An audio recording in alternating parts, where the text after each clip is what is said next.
From April 12, 1861 to about April 26, 1865, America had its own civil war.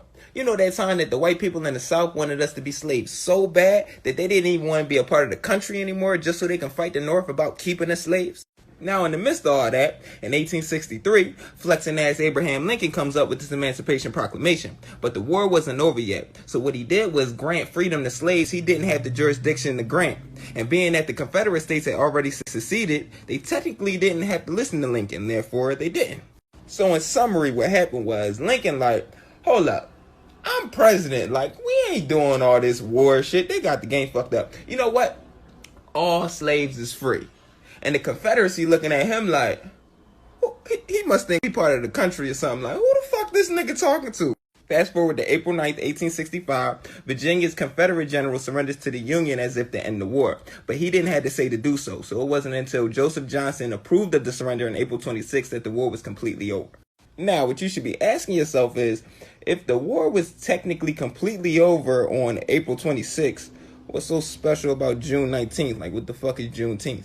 On June 19th, a Union representative that finally went down Texas to enforce the end of slavery. Therefore, black people would be recognized in its entirety throughout the country that we were all free. Side note, the 13th Amendment wasn't passed until January 31st, 1865 and ratified on December 6th, 1865. So 6 months later is when Juneteenth came around, and 6 months later is when everybody was free.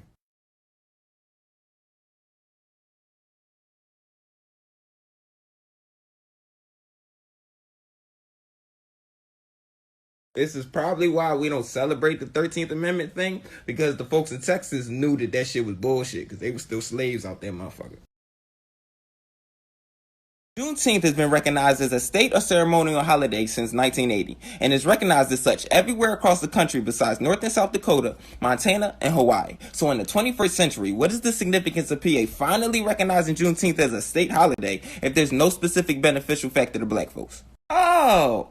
Recognizing to the country or a particular state something that people honestly don't give a fuck about is looked at as some type of plus to black folks in the name of acknowledgement. Stop allowing the government that enslaved you to give you a reason to have black pride. It's a shame this wasn't a product of a petition or a protest or something. They just gave it to us and folks is yeah, shout out to that. It's no, you should have been celebrating that shit anyway. Who gives a fuck? In PA, by June 19th, the kids are usually already out of school anyway. So this pretty much just gives state officials a paid day off. Whoop-de-fucking-do.